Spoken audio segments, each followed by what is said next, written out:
Neutral Voices Media, your opinions important, so you gotta speak out. Don't let your chance to be heard pass by. Spare not, let me hear you now. Shout it out real loud. Everybody wake up. Shout it out real loud. Everybody wake up. Wake up. No time for sleeping on the issues. This is Neutral Voices. We gon' deal with the issues. What do you really want? What they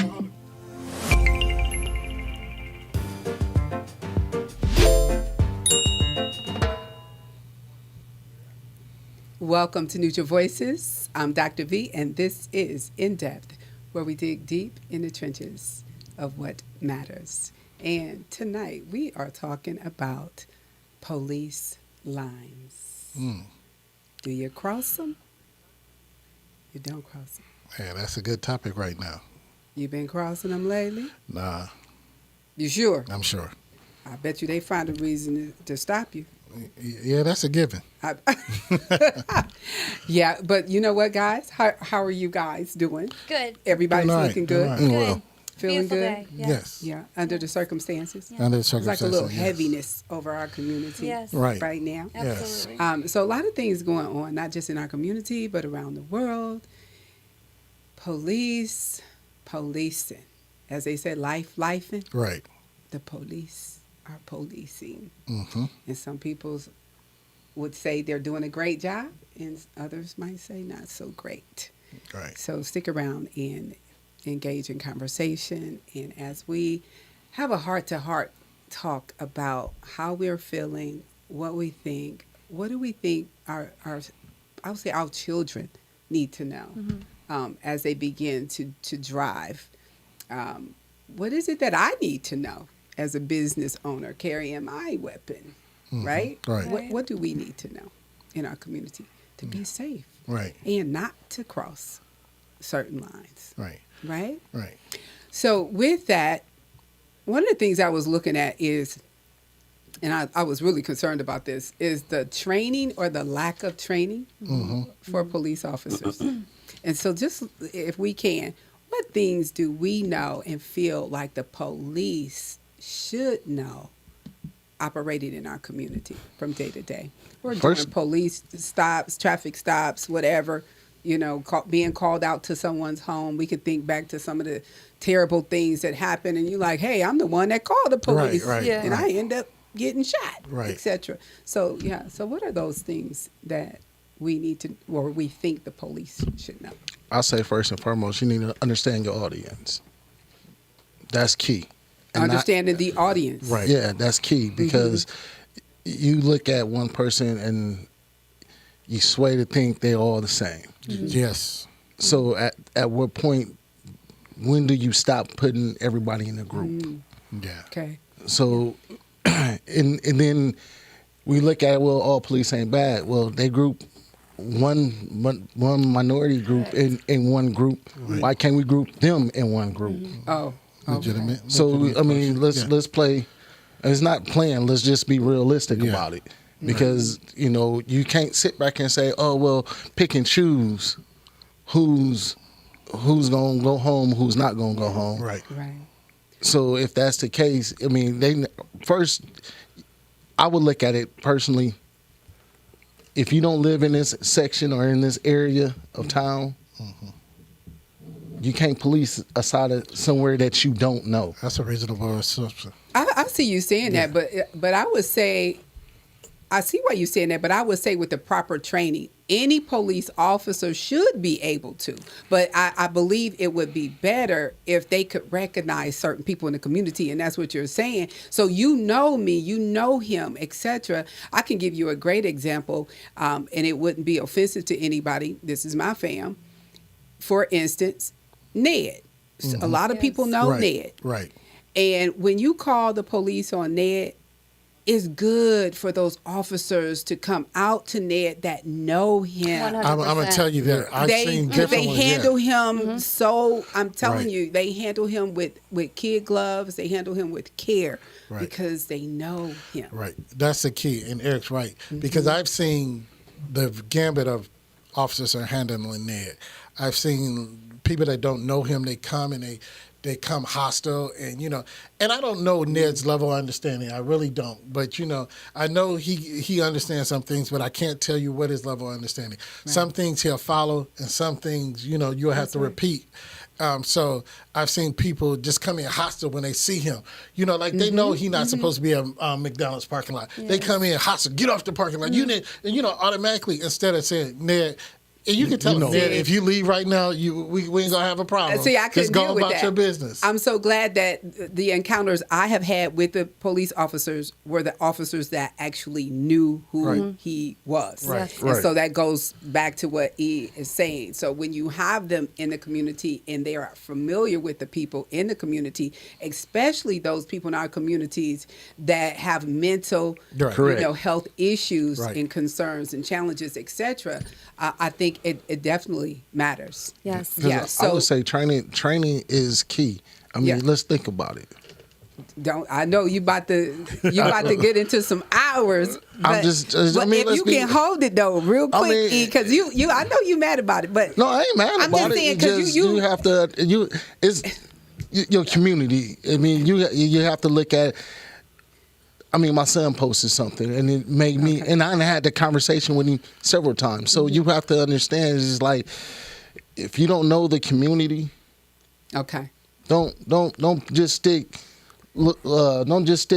Billy Bob or Ken just because he fresh off the force, or we're gonna put you on the south side of town. Okay, so if we could start a list, so let's put that definitely on top of the list. That would be one point, and I would agree with that.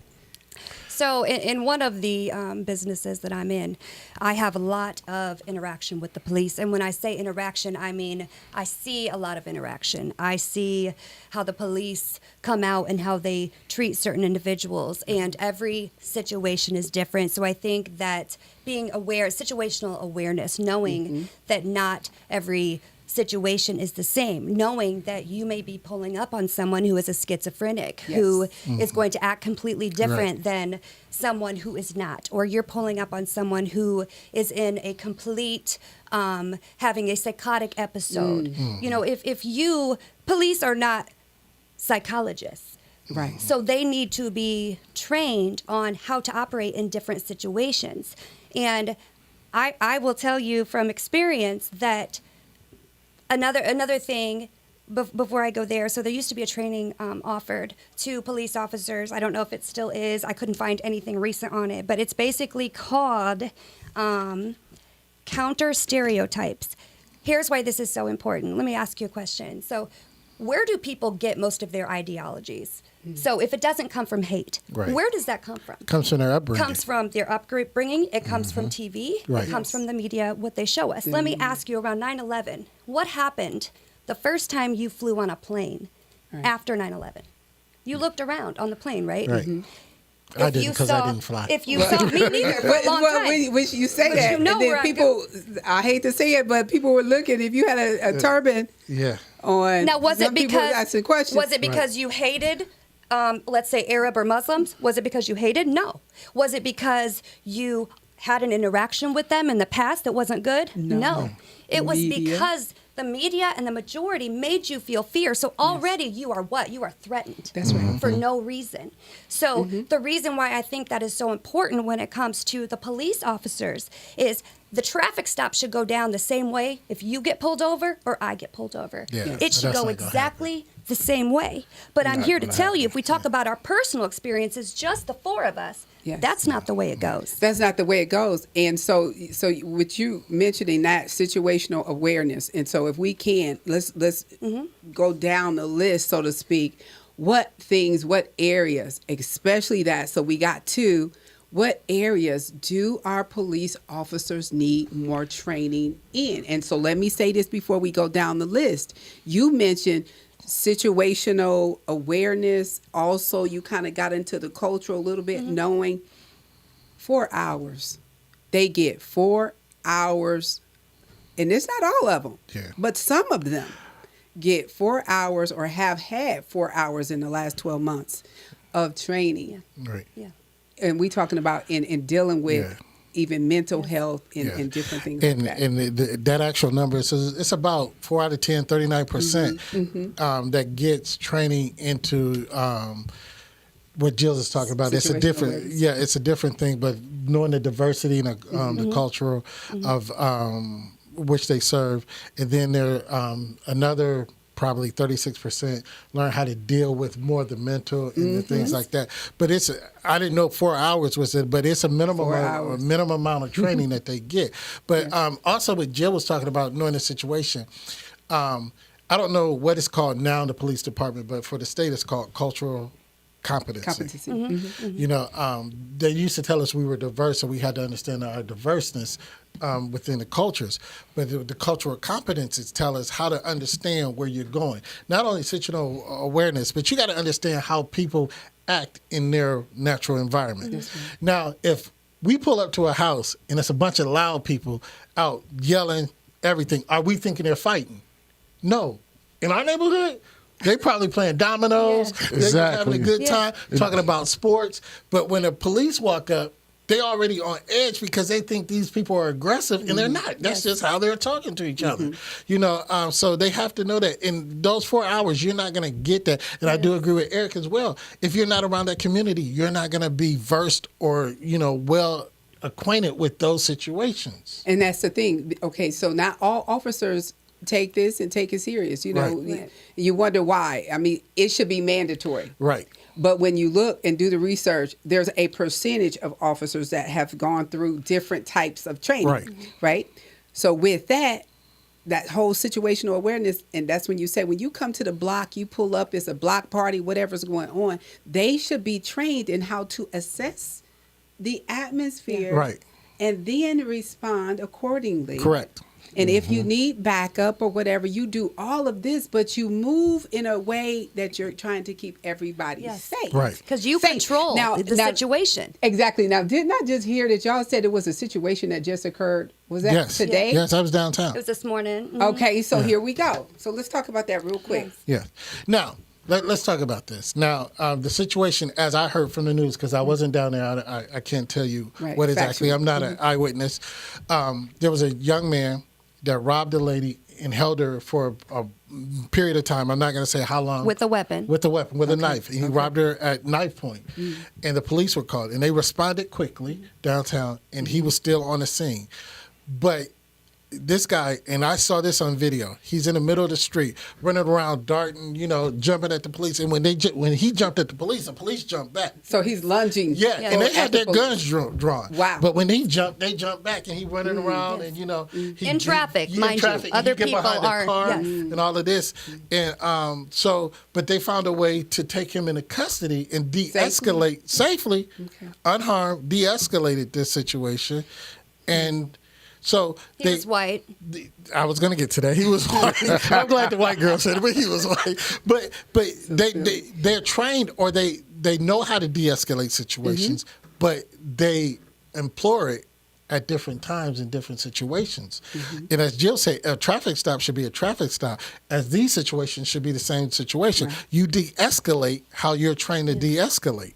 So my question is, well, if they have all these different trainings, before they even hit the streets, they should have done all those trainings before they touch the streets. Correct. So if you already out in these streets and you're already being a police, if you coming out of the academy, you should have every type of training that they have available out the gate. I agree. I mean, even the ones that are already been in police officers for the longest. Hey, we pulling you off the street, and you going through this training, and you have to go through to complete this training before you can get back on the street. And I'm agree with that, because my job, and I don't know anybody else's, I work for the state, and we have trainings that we have to go through every year.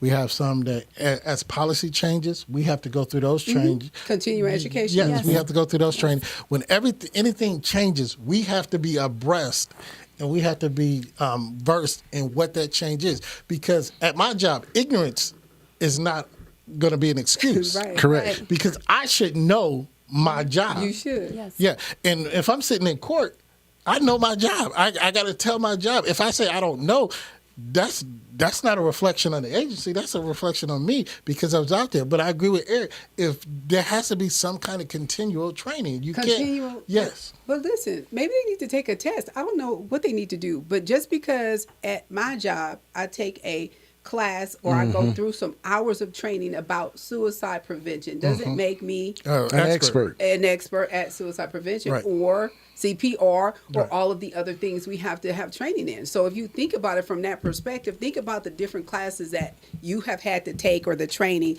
and you got these hours and you got a certification, it's posted on the wall. But then when you get placed in that actual situation, and you're It goes out the window. face to face with whatever it is. In this case, listen to this. 4 hours of training. It says 50% of police officer report 4 hours of firearm training in a 12-month period involving shoot or don't shoot scenarios. 4 hours of methods to control a combative individual. 46% of the officers have had 4 hours of how to deal with people having mental crisis. 44% at least had 4 hours of de-escalating different situations. This 4 hours is amazing. And then, of course, we talked about, and the 39% you mentioned, 4 hours of training in bias or fairness. Yeah. So, I'm telling you, those 4 hours went like this. Well, I mean, they were talking, they took a break, whatever happened, and now here we are. Here's what else. How many teachers are on the news for killing civilians? How many social workers are in the news for killing civilians? How many real estate agents? So when you have a profession that is constantly, not only in the news, but in reality, killing people on the streets, why have we not increased? Forget continuing education, because Right. we all have to do that. What about, hey, maybe something's wrong. Maybe something's wrong with the system. Maybe something's wrong with the training. Because right. all of this, I would lose my license back when I had a real estate license if I did not do the education that I was supposed to do. My Absolutely. license would go away. Right. So when you know you're having so many issues with a certain profession or a certain department, that training at this point should be so long that nobody wants to do it. Absolutely. It should be so long that the only people who want to sign up to protect and serve are truly the people who That are want to signing up to protect and protect serve. and to serve. So I got a And question. Speaking of, okay, How long does it take you to be a barber? How many hours? 1,500. 15 hours. 1,500 hours to be a 1,500 barber. hours, yeah. 1,500 And hours. 600 hours for the police academy. 600 for the police? Six- Yeah. 600 total. Yeah. Wow. So let's make it make sense. Oh, my goodness. Yeah. And then you just broke down the 4 hours here, 4 hours there, Yeah. 4 hours here. Now, if you break it down, it takes 1,500 hours just for me to cut somebody Stand head. behind somebody's head with a clipper. With a clipper. But And 600 to stand behind somebody's head with a gun. Let's make it make sense. That's crazy. It doesn't. Well, listen at this and make this make sense. So black men comprise 6.1% of the total U.S. population, but 24.9% of all persons killed by police. Yeah. Yeah, I can see that. I can Is see that- that. is It was that mentioned. crazy? It was mentioned last night with Miss Aisha. She said, statistically, black men, young black men, or black men, period, are 2 times more likely to be killed by the police than any other race. And the sad part about that is, and I asked her, because she mentioned, why does my hoodie scare you? Yes. Yeah. And you're talking about Miss Aisha Arrington. our president of the Fort Wayne Yeah. Urban League. And right there, that's a problem right there. If you can't distinguish from a clothing item, if a clothing item automatically in your mind puts a stereotype, as Jill was talking about, Or creates fear. or creates Yes, fear, it's it. then there's something wrong right there. If you just like I was saying, a gun in Indiana, you can possess a gun without a permit under certain provisions. So, if you're legally able to carry a gun, if you approach me where I'm legally able to carry a gun as a black man, why does it automatically strike fear in you that a black man has I don't a know. gun. It sounds like a setup to eliminate. Yeah, the No, fear no, is already there, but- minus the gun. Right. It's But I'm already just there. saying. But you can see in Walmart, you go to Walmart, you see a white guy with a gun, and Walmart has a sign, no firearms. Yeah. But you'll see them with their guns on their hip because it's their constitutional right. I have that constitutional right too. Yes. But when you approach me with the gun, it's automatic. You're automatically on the defense. Okay, So let's talk Clarence. about. Okay, Go ahead. okay, Go ahead, Doc. I was just going to say, let's talk about why are the police officers afraid? And so why, we talked about the hoodie, that scenario, but why the fear? Have you looked at that? Because, okay, we're not picking on police officers. We just want to get to the I'm going to say, Right. the root of the reason why we're having some of the crazy stuff going on. Because I want to. I'm I'm finna answer that question. I got something that he said earlier. I'm gonna answer that question. Okay. This right here, They're afraid of my skin tone. your melanin popping. Yeah, they're afraid. I mean, at the end of the day, if a black man stands firm on something, and he's just put his foot down and he's not being to them we're being aggressive. Even if you're just driving while black. Yes. Come on. Yes. It can't be that. Listen here. When I was in high school, when we rode around, we would never roll around Flintstone. If you know what Flintstone means, it means rolling with 4 people in the car. Yeah, you don't Okay. do that We always roll two. Purposely. because you're getting pulled over. Because you're getting pulled over. If you got 4 people, you get Man, you was getting pulled over. You was laying got on the two. concrete. You was laying on the God. concrete. Okay. I mean, seriously. Personal Seriously. experience. Seriously. This is good. And then if we sitting around gathering somewhere, ain't doing that much talking. If it's like 4 or 5 or 6 of us, we was considered a gang. Yeah, and you laying on the concrete. And you sitting on the concrete, and it's like common nuisance. and Just hanging it's out. just hanging out, having a conversation. To this day, it's still the same stigma. Yeah. I mean, we can. I'm grown. Me and Clarence and 2 other black guys can't even sit out in front of the studio without them probably slowing down and seeing what we doing. Bunch of Okay, people so let me just say congregating.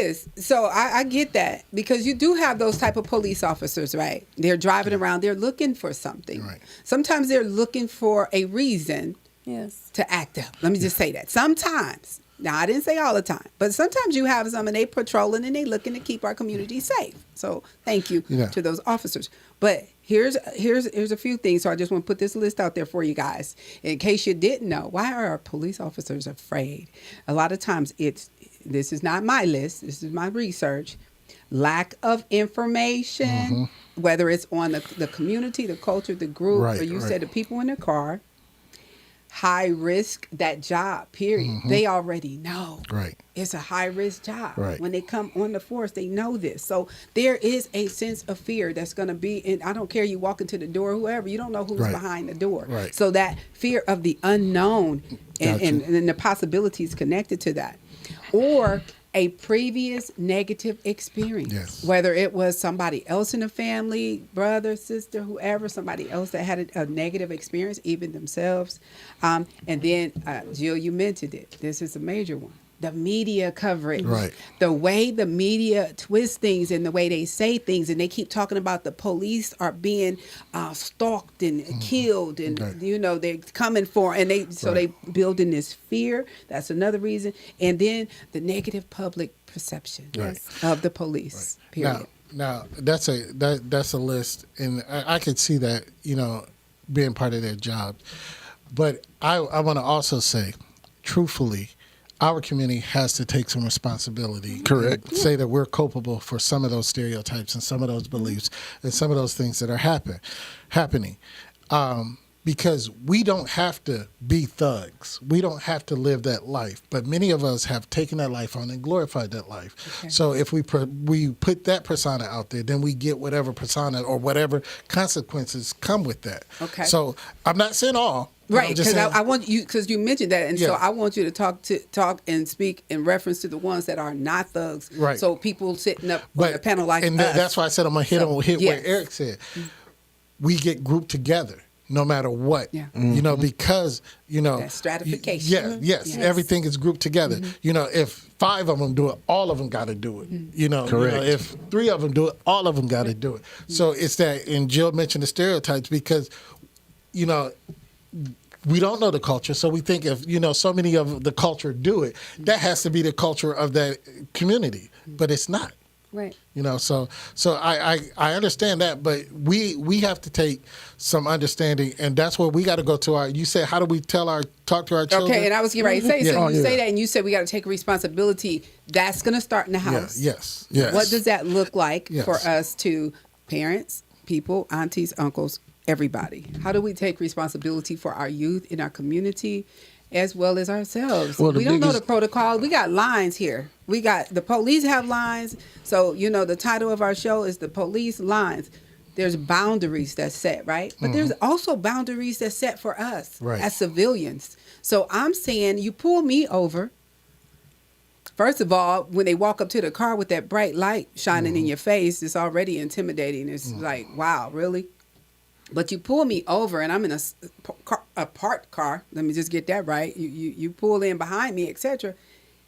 And you asking me for something. And so, you know, one of my questions I had the other day was, you know, I'm trying to reach for something. I'm not even thinking this is going to happen. But just what if I did have a permit to carry a gun, registration to carry a gun, etc., and I had a gun in my glove box? You asking for license registration. I'm going for it, but I'm reaching over there. I open it, not thinking about my handgun is in there. I forgot to make the announcement. And then, boom, because of your fear, something could happen to me. Right. Yeah. Right there. Right. So that's what I'm saying. As a community, we have to be educated on the right way and the lines to not cross, et cetera, et cetera. I'm only going to agree with you to a point. Yes, Okay. we should teach our children how to be safe, period. Yes. Period. But the problem is, who's going to draw the line? You know, because we all, seriously, we all, a case-by-case basis, individually, have experienced a traffic stop that went 12 different ways each time we had that traffic stop. Yeah. All right, I did it this way this time. I thought it was perfect. Yes. No, I didn't do something right that time. So who's drawing the lines? Exactly. You know, so we, to tell us we have to be trained to think for somebody else is real hard. Right. It's real hard. It's not our responsibility to tell our kids, okay, when you go, it is our responsibility. Yes, it is. Hold on. I'm finna argue with you on that one. Let me say Okay. this correctly. Yes. It's our responsibility to train them, but we shouldn't have that burden to tell our kids, you got to do this extra step that nobody else has to do. I know we do it, but that shouldn't be a burden on our community. We shouldn't have to Or- because it's hold on, supposed to be Clarence. universal. Clarence, Hold on. I'm finna- I'm going to let you, and I know what I'm saying, but I know your counterpoint, but hold on. What I'm saying is we're burdened to be extra safe. For what reason? When this community doesn't have to be extra safe. This community doesn't have to be extra safe. I understand as a black man having to do this. I've done this. I understand it, but why is it an extra burden on us to be able to Because of all have the to do names that? we could say, and we could go with George Floyd to Yeah, the yeah, end. I Hold on, got hold what on. you're saying. Hold on. I'm gonna tell you one of the biggest reasons why we have to go that extra mile, because there's no accountability on the other side. So yes, son, get pulled over. Put your hands out the window. Period. Right. So they can see Freeze. exactly Yeah, I got what you. you're doing, son. Hey, if he asks you to get out the car, get out the car, because I want you to come home. Yeah. First and foremost, so we have to have that extra. I got to give you that extra security net, because there's no accountability. It's shoot first, maybe ask a question later, Yeah. and you have to. So, in order for my son and my nephews to get home after being out hanging out, ain't doing nothing, just kicking it, and they get pulled over. Hey, this is what you need to do. If you got your gun in the car. Hey, But- my hands are out the window. Hey, officer, I have my gun in the car. I am licensed to carry, or I am permitted to carry. Yeah, You give all that out the gate. Yeah. Put it like this. That's a good 80% chance you getting home. I don't know. I'm for the body cam, but we'll talk about that in a second. Jill. I think, I was having a conversation with someone the other day, and it just so happened to be another white woman, and she's in a professional field, and we disagreed. We were talking about something recent that happened, and I had to kind of put her in her place because I asked her something. I asked her, do you have children that drive? She said, yes. I said, okay, my daughter is 19. When she started driving, I did tell her what to do when she got pulled over, but here's why I did it. Because I didn't want her to get a ticket, okay? I am teaching her, I'm educating my daughter to make sure that she doesn't get a ticket so her insurance doesn't rise. You are educating your That's right. daughter to make sure that she comes home alive. That's right. That is That's a absolutely difference. different. When That's a you great are idea. parenting, That's a and let me big tell you what difference. else. If my daughter calls me on the phone, which has happened, Mom, I'm getting pulled over.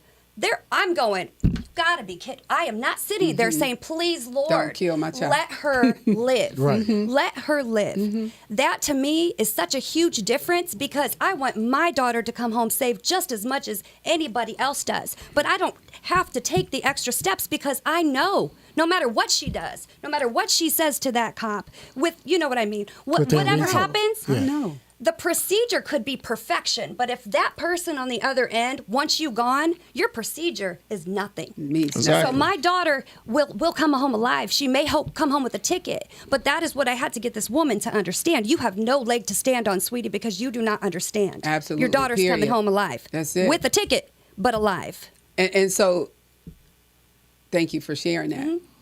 So I mentioned body cams. So this is one thing. I mean, we try to get the body cams that's supposed to help. Ever since the George Floyd and you exposing the actions of the police officers, we seen it even way back with Rodney King, right? Right. So we got body cams. Why do you think 33% of the officers do not want a body cam? Of course. Because the simple fact that you hold accountability now. Now, me personally, I'm finna get my daughter a dash cam. I think every teenager, parents, if your kids is driving, put a dash cam in their car. Okay. Period. Because guess what? While we waiting on the city to release footage, Yes. we got our own footage that we can show everything from the time we got pulled over to every words that being said to everything that needs to be done. Now, at some point, we're going to release the body cam. It could be chopped and screwed by the time they release Because it. it's their body. Because cam. it's their body. That's right. But I mean, let's be realistic Okay, so about but it. you saying that, and you talking about the dashboard body, the dash cam? So my question is, because I don't know the answer to this, do we have a right to stay in the car? I'm saying if I'm driving this late at night, I'm just telling you the truth. I don't really feel safe if I have to stop, and Yeah. I don't know what's getting ready to happen here. But do I have a right to stay in my car, lock the doors, and let them call for more police officers so I can get some more witnesses No. out there? Or No. I mean, is he gonna bust my window and snatch me It out? really depends. It really depends on where you are. Different states, different cities, different That's places scary. have different laws, and it really depends on where you are.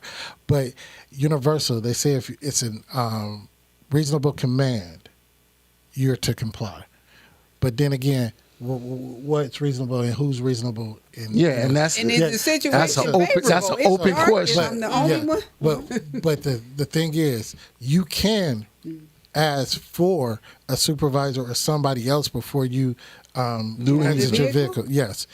Now, if they remove you, you deal with it after that. But you can't say, I will exit my vehicle, but can you call your supervisor before I do? You see why Now- this community, why we have to be educated on Yes. this. And it's too bad that we only have a few minutes to have this discussion Yes. because when you say that, there's some gray areas here. Well, see- Because I heard at one point you say to comply, get out of the car. If the police officers say get out of the car, you get out of the car. But then I'm saying if I'm a single female, I'm driving, I'm on this road by myself. It's 2:00 in the morning. I'm trying to make it home, and these officers, it could be Get more to than a one. get I'm to a just well-lit saying, area. I want to stay in the car, Right. And I want to keep my windows up, honestly. And I hear you, but I don't want to do anything. I don't want to make any moves because I don't know what's going to happen. Right. And it's too bad that we have to operate and live in that type of fear, especially when they are supposed to protect and serve. Now, if they walking around here afraid and we afraid, and both people Yes. coming together in fear, we're going to have a problem. Yes, And this is detrimental. why the communication has to happen. We have to, there's a communication gap. Yes. There's a major- Talking about there's a closing, major- closing there's the a- wealth gap. We got to close the communication gap so that we can be alive to deal Yeah, we with the can do wealth it, gap. yeah. Well, see, Whole you know lot of stuff something? to talk about. Here's the other part about what you're saying.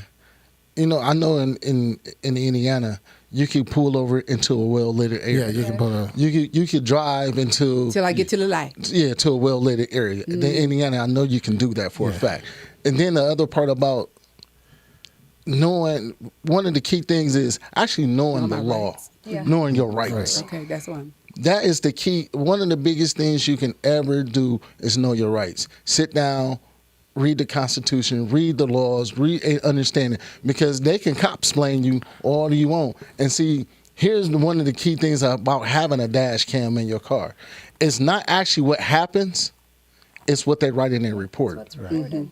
So if they wrote something in a report that's totally different than what's actually happened, now you really got to hold them accountable. So now you got to start with holding the whole chief accountable. We got to stop just holding that cop accountable. That's right. But you know what? And I agree with you when you say that. I'm going to say this. We got to get out of here. Listen, I don't even know how many minutes the clock stopped, but I just want to say this because, you know, and this is why I say this. You don't have to be out here committing any crimes. You don't have to be acting foolish, doing anything. I just want to give you this number real quick. 250,000, wrap your brains around this, people are injured by the police per year. Doesn't always have to be fatal. No. You could beat somebody. You can damage somebody beyond, I'm just going to say beyond repair, because Right. what have you done to me as a human being every time I see a police officer? So I'm saying, you know, it doesn't always have to be a fatal shot Yes. to be devastating and to have an effect on your life, Yeah. right? Experience alone. The experience alone. So I'm saying it's too bad, but guess what? Fort Wayne PD, we want to have a conversation. Yes, we do. Can I say Yes. something before we leave, Dr. V? And I'm glad you said that. Fort Wayne PD, we want to have a conversation.